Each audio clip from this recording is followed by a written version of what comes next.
Sorry that I qualified based on age, but I accept the responsibility. So, Saul, you're a major reason why we like living in San Diego. We were fortunate when we got here in 2003 from Chicago, which is kind of like the Canada of America, per your spouse. We were fortunate to meet you guys, and we have a lot of warm feelings about you, you know that. But Kathy and Michael and I are deeply analytical people. And so we were asking ourselves the question, why do we like salt?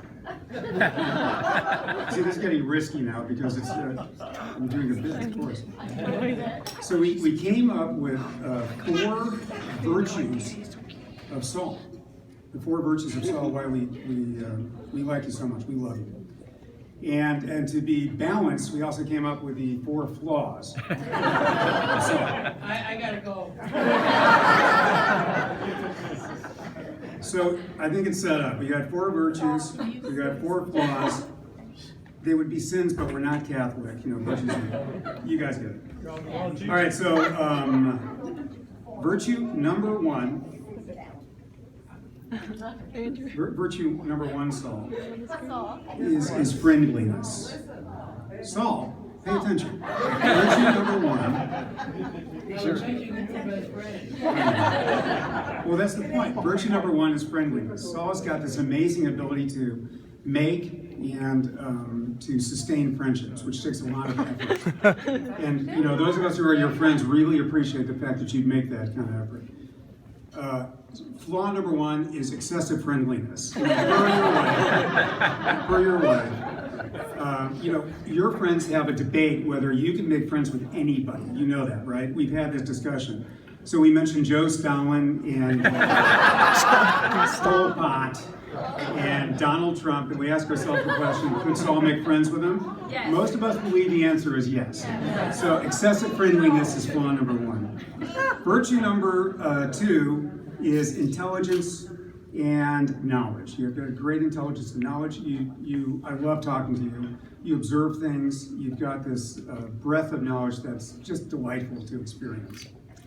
But flaw number 2 is that occasionally you will make reference to where you gained all this wonderful knowledge. So there'll be a mention like Saul, the spaghetti is delicious, and Saul may say, yes, when I was at Stanford, the spaghetti was delicious. A gentle tweak. You know I love you. Now you can see why I'm a little cautious about this presentation. Yes. All right. And McGill and Canada too, and UCSD. Virtue number 3, you are a prolific communicator. You write books, you create columns, you send lots of emails, you write poetry, you do all these things. You are prolific, and we are your grateful readers. But flaw number 3 is that you are profligate with adjectives. So if you've ever gotten an email, written an email from Saul, you'll know that the minimum number of adjectives necessary to describe something is 3, and there is no upper limit. All right, virtue number 4, you are absolutely brilliant with children. You have this intuitive understanding of who kids are and how to deal with them. I love watching you interact with kids. Flaw number 4 is you are still a kid. In that 80-year-old body is an 8-year-old. And just between you and me, I don't think it's a flaw, but Kathy does. All